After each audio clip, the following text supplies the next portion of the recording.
What happens when a truly despicable villain, an irredeemable villain that loves killing people, is suddenly forced to save as many lives as possible?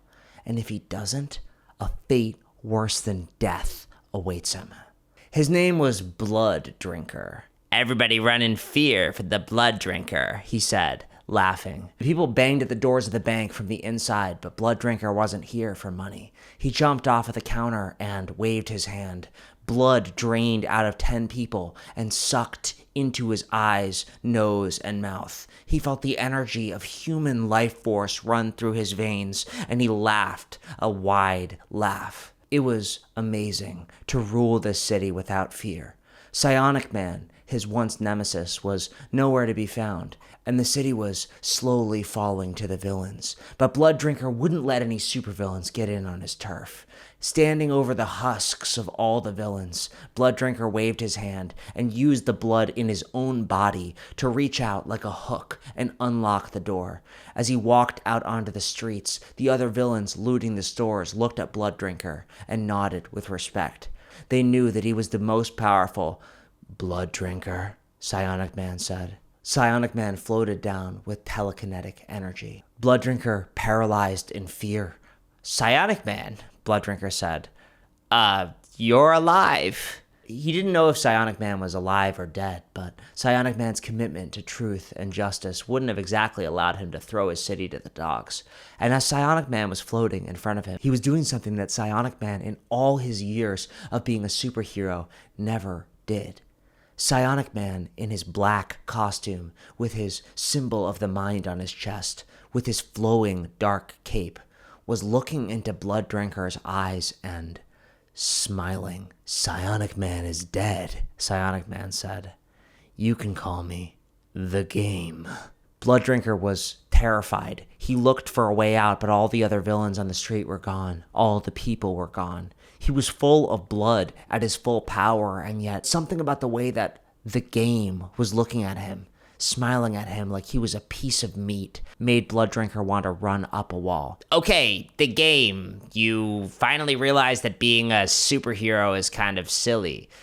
I'm gonna go this way," but the Game waved his hand. All of the blood flowed out of Blood Drinker's body. It was violent and painful. Nobody had ever ripped the blood out of Blood Drinker's body before, and he hobbled around, a man 2 feet tall, the size of a baby, and skinny as a victim of starvation, screaming. "Okay," Blood Drinker said. "Okay, please don't kill me," he said. The Game held up the blood in the air. "This blood doesn't belong to you." He raised an eyebrow. "How many people have you killed because of your unquenchable thirst?" Blood Drinker put his hands up. He was so weak in front of Psionic Man. With one move of his hand, Blood Drinker would be dead. He went down on his knees and started begging.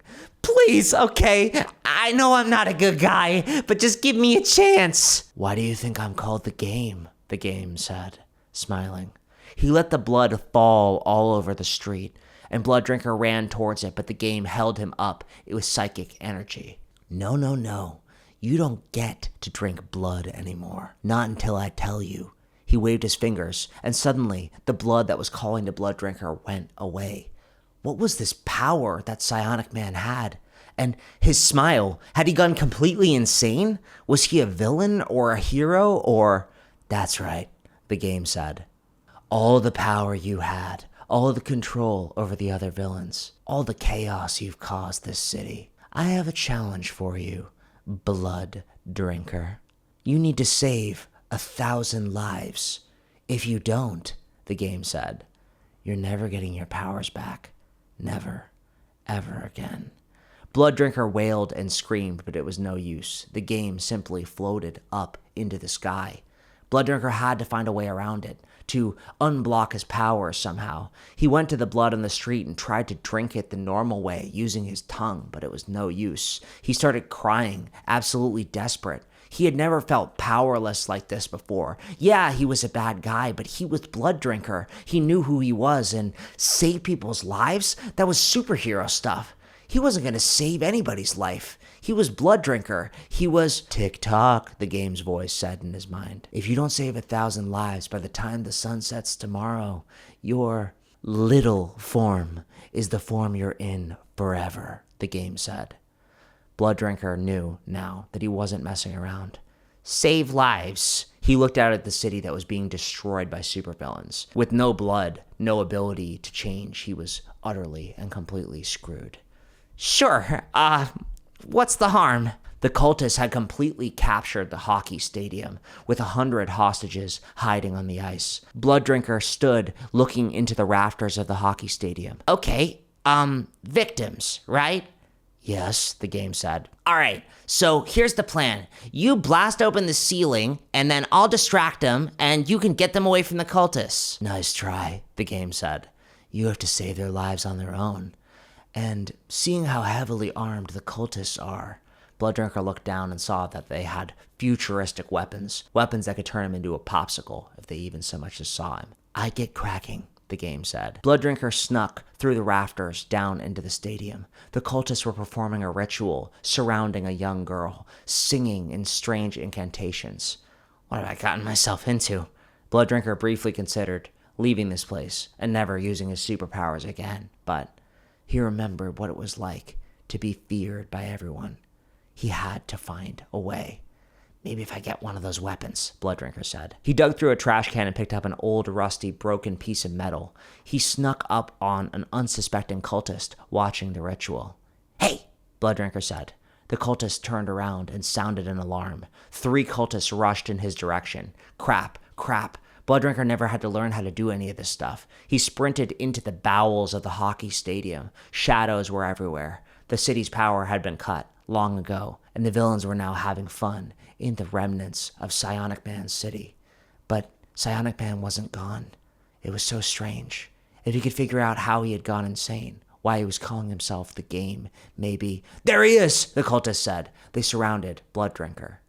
Oh my God, one of them said. Is that Blood Drinker? They started laughing uncontrollably, and Blood Drinker was filled with rage. He stabbed one of them in the leg with a rusty piece of metal. They immediately started firing with their weapons, but Blood Drinker jumped up onto the chest of another one of them. He wrestled with him. People never thought that people with dwarfism were strong, but the density of his bones made Blood Drinker pull with all of his might. The cultist was about to win the contest when, pshoom, the head of the cultist was frozen solid. Jimmy, one of the cultists said, but Blood Drinker turned the weapon on the 2 other cultists and smiled. Freeze! Boom. Blood Drinker captured the cultists, but they were now running in, and he was running out of charge on his pulse freeze rifle. Tick-tock, Psionic Man said. Even if you do save the 100 victims, there's no way you're ever going to be good. I should have done this years ago, the game said. Psionic Man screamed at his mind, Shut up! And the cultist turned towards him. He fired with everything that he had in the hallway, but the cultist simply had more firepower. He had to run down the hallway for his life, his hand literally frozen onto his gun. He was panting, barely having outrun the cultist in the alleyway. The game floated down, chuckling. Man, you really are bad at this superhero thing. Shut up! Blood Drinker said. What happened to you anyway? He raised an eyebrow. Realized that our side is good? The game choked Blood Drinker and held him up. You're an insect.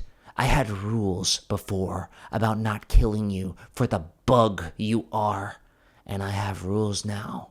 Play my game or suffer my consequences. A supervillain in a clown mask was laughing, driving a bus of terrified children. He aimed his barely able to fire psionic rifle and pulled the trigger. The bus skidded against the street and crashed into the wall. Blood Drinker jumped into the bus. The clown villain pulled out a knife, but Blood Drinker easily knocked him out, landing him against the steering wheel. Come on, kids, Blood Drinker said. I'm taking you to safety. The kids screamed and ran out the back door of the bus. The game chuckled in Blood Drinker's mind. 10. Good. Just 900 and... Don't tell me! Blood Drinker said. But he was right. He had to think bigger.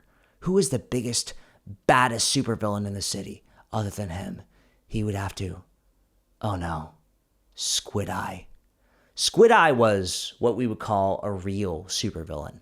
Blood Drinker just liked to drink blood, but Squid Eye had plans. He had almost killed the game multiple times back when he was Psionic Man. He knew that Squid Eye Tower would be full of souls that he could save, but the problem was Squid Eye's ability. He was pretty weak on his own, but he had this thing that he conjured. Blood Drinker tried a different approach than sneaking into a hockey stadium. He walked right up to the door of Squid Eye Tower. He looked into the squid minion's eyes.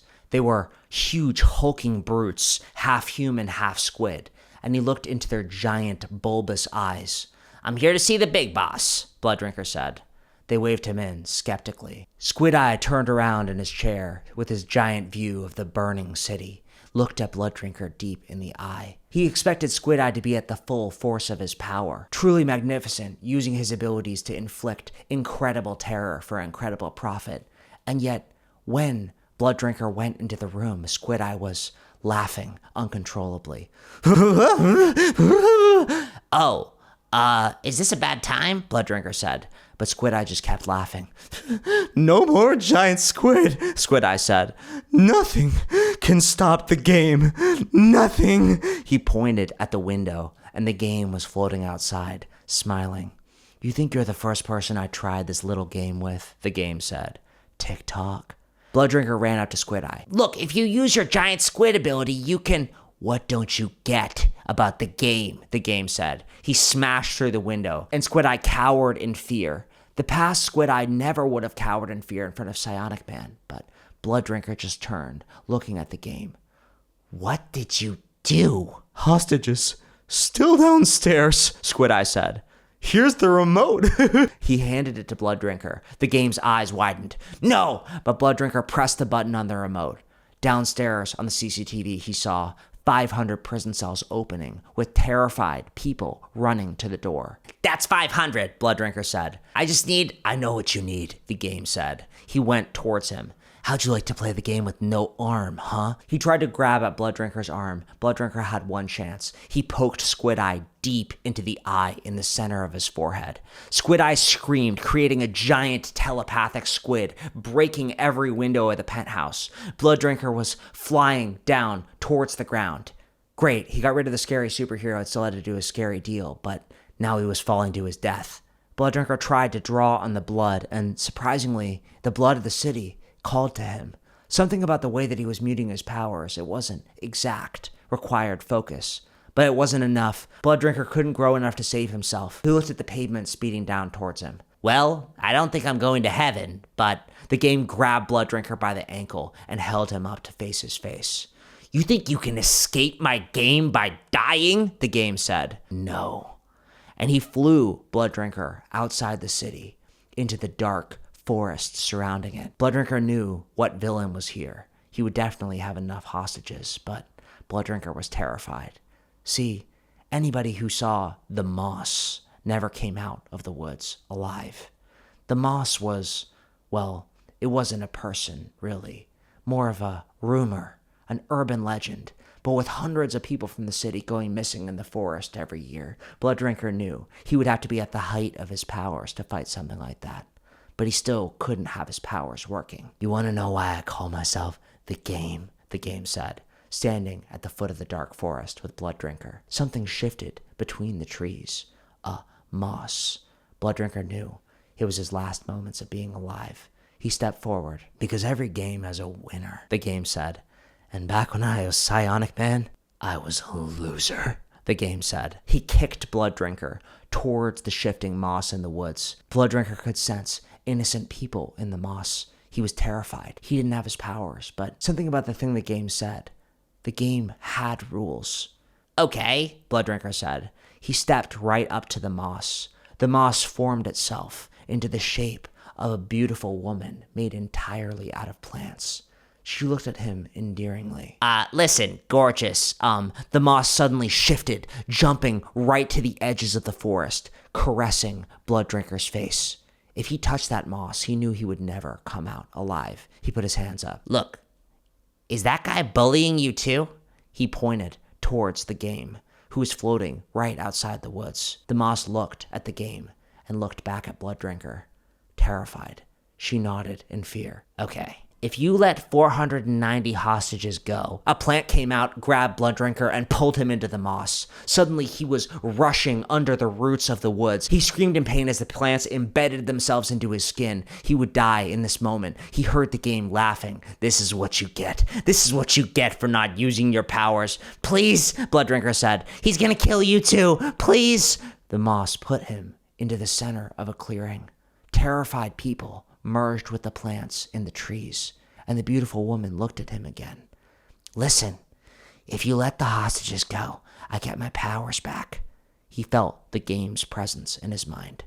And you and me, we can work together to defeat him. The moss looked at Blooddrinker. She truly saw him in that moment, saw how afraid he was. He didn't know if Moss was a hero or a villain, but he knew that they both wanted the same thing. The game, this superhero-driven, insane, gone forever. The game chuckled from outside the forest. The mighty Blooddrinker, brought to death by the people, walked out of the woods. Innocent people, shedding their plant carcasses. Impossible! The game's face contorted into an expression of pure rage. Impossible! Blooddrinker walked out of the woods next to the moss. So, I think I won the game waved his hand. Suddenly, Blooddrinker felt it, the blood coursing through his veins. He put his hand out to steal the life force of every single victim, but he looked at the game, really saw the game deep in his eyes, and he realized something. He looked between Moss and the game, remembered the promise he made her.